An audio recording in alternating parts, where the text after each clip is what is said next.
Part 21 ng ating Science Majorship Enrichment Questions. Number 1, which polymerase synthesizes mRNA in eukaryotes? Letter A, DNA polymerase. Letter B, RNA polymerase 1. Letter C, RNA polymerase 2. And letter D, RNA polymerase 3. Ang answer po natin ay letter C, RNA polymerase 2. Actually, dapat namimili na lang tayo dito sa B, C, or D. Kasi yung A, DNA polymerase, saan po siya? Sa synthesis ng DNA from DNA template. Okay, during replication. Ito kasing question, it is pertaining to transcription. Okay, kasi meron na tayong mRNA, synthesis na lang mRNA. Now, yung RNA polymerase 1, ito yung synthesize ng rRNA, yung ribosomal. Yung polymerase 3 naman is for tRNA. And yung RNA polymerase 2 is for mRNA. So, pwede po natin tandaan tong RMT. Okay? RMT 1, 2, 3. Alright, next, number 2. Which process involves the degradation of cellular components under stress? Letter A, apoptosis. Letter B, necrosis. Letter C, senescence. And letter D, autophagy. Ang answer po natin ay letter D, autophagy. Yung apoptosis po, ang definition po niyan is yung programmed cell death. Okay? Hindi siya involved dun sa recycling. Kasi kapag autophagy, yung degradation nito, kabilang dyan din papasok yung recycling, no? Recycling ng mga cellular components.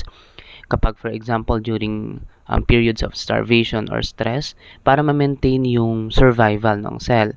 Ang necrosis naman, uncontrolled siya. Okay? Uncontrolled yung cell death due to injury. No, in opposed to dito sa apoptosis na program yung cell death. Kapag necrosis, uncontrolled. Okay? At ang senescence naman, ito yung aging. No? Cell aging to. Next, number 3. Which protein modification involves the addition of carbohydrate groups? Letter A, glycosylation. Letter B, phosphorylation. Letter C, ubiquitination. And letter D, methylation. Ang answer natin ay letter A, glycosylation. Actually, kapag ganitong klase yung mga question, pwede kasi na may mga instances na ang alam lang natin B, C, and D. Kung alam natin sila, masasagot natin yung question kahit hindi natin alam si A. Bakit? Kasi kapag phosphorylation, anong ina-add natin dito? Nag-a-add tayo ng phosphate group. Okay? Kapag ubiquitination, nag-a-add tayo ng ubiquitin. Saan yung ubiquitin? Molecular tag yan. Tag yan sa mga protein for degradation. Ang methylation, nag-add tayo ng methyl groups. Kapag naman glycosylation, dito na tayo nag-add ng sugar. Ng mga sugar moieties. Para saan? Para sa, for example, sa folding, no? Sa recognition ng mga protein. Yan, glycosylation yan. Okay? Next, number 4. Which law of thermodynamics defines the concept of absolute zero? Letter A, zeroth law. Letter B, first law. Letter C, second law. Letter D, third law. Ang answer po natin ay letter D, third law. Saan po yung zeroth law? Sa thermal equilibrium. Okay? Kapag first law sa energy conservation. Okay? Kapag second law sa entropy, okay, na nag-i-increase daw ang entropy. Kapag third law naman, dito na papasok yung concept of absolute zero. Sinasabi niya na kapag meron tayong perfect crystal, okay, yung entropy niya, yung entropy S ng perfect crystal, it approaches a constant value 0, okay, 0 at absolute temperature, which is 0 Kelvin. Ibig sabihin, perfect crystal, walang mga walang mess, walang disarrangement dyan. So, perfect crystal siya, ibig sabihin, walang disorder. Yung entropy mo is 0 at 0 Kelvin or at absolute 0. Okay? Next, number 5. Kirchhoff's voltage law states that the sum of the potential differences around any closed loop is letter A, equal to the power, letter B, equal to the net current, letter C, equal to the resistance, and letter D, 0. Ang answer po natin ay letter D, 0. Kapag Kirchhoff's voltage law or KVL Ang statement po niyan is yung summation ng voltage doon sa closed loop is equal to 0. May isa pa po yan na kasama, yung Kirchhoff's current law. Sinasabi naman niya na yung summation ng current na pumapasok doon sa junction is equal to the summation of the current na nagdi-leave doon sa junction. Okay? So, yung letter A, B, C, mali na agad sila. Equal to the power. Alam natin, ang power is voltage times current. Pero, hindi siya related dito sa voltage sum. Yung letter B, equal to the net current.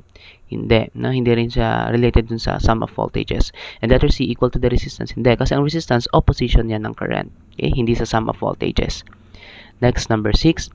When two waves of the same frequency and amplitude interfere constructively, the resultant amplitude is letter A 0, letter B equal to 1 of the wave's amplitude, letter C twice the amplitude of one wave, and letter D half of the amplitude of one wave. Ang answer po natin ay letter C, twice the amplitude of one wave. Again, ang key term po natin dito ay constructively. So, kapag meron tayong constructive interference, yung resultant amplitude niya is dapat twice, dalawa. Okay? Yung 0, saan nangyayari yung 0? Nangyayari yan kapag meron tayong destructive interference. Okay? Yung equal to 1 of the wave's amplitude, kapag walang interference, no? And then yung half of the amplitude of one wave, incorrect naman to. Okay, so ang answer natin, twice the amplitude of one wave, again kapag constructive. Kapag naging 0 yan, ibig sabihin destructive, destroy. Okay? Next, number 7. When light enters water from air, letter A speeds up, letter B slows down, letter C remains the same, letter D changes color. Ang answer po natin ay letter B, slows down. Bakit? Kasi ang density ng water is higher than the density of air. So, ang light natin, mag-slow down siya dyan. Ito ay given by the Snell's law. No? Yung Snell's law natin is N1 sin theta 1 is equal to N2 sin theta 2. So, dapat alam din natin minsan tong yung mga values nito, yung mga refractive indices nila. For example, sa air, yung N niya is approximately 1. Diba? Kapag mga calculation, ginagamit natin tong value na to. And then kapag water, that is about 1.33. So, optically denser ang water. Okay?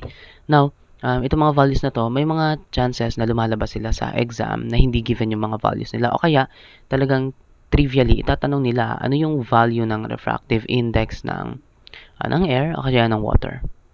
Okay? So, next, ito pala, letter A, speed up. Mag-i-speed up siya kapag pumupunta ka sa medium with lower refractive index. Okay? At mag-slow down naman siya kapag medium of higher refractive index. Ang changes in color, hindi. Okay? Ang nagbabago lang dyan yung direction and yung speed.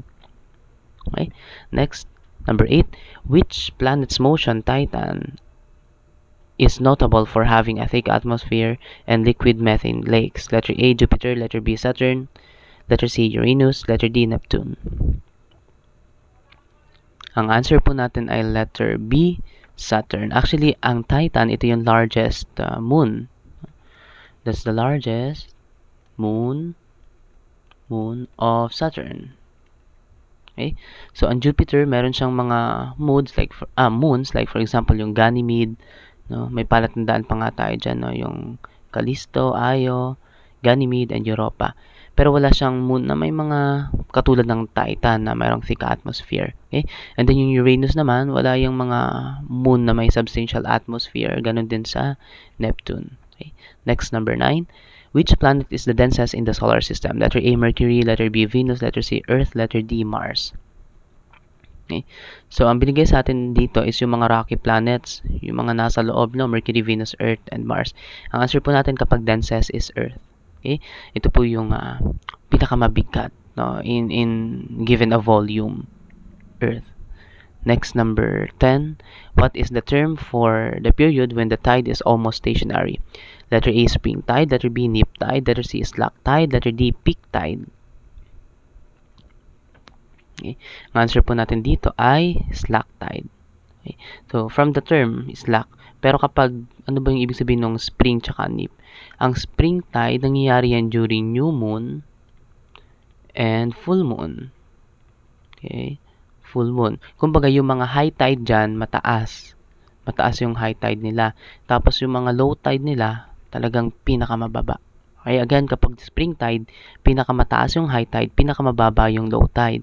Kapag neap tide naman, nangyayari yan during first and third quarter. Okay? Anong meron dito? Yung high tide nila, hindi masyadong mataas. Tapos yung low tide nila, hindi masyadong mababa. Ibig sabihin, yung difference in terms of height ng high tide tsaka low tide is hindi masyadong mataas. So, ibig sabihin, meron siyang lowest difference between the high tide and the low tide. Okay? Ang peak tide, hindi natin to ginagamit na term. So, ang answer again natin is slack tide.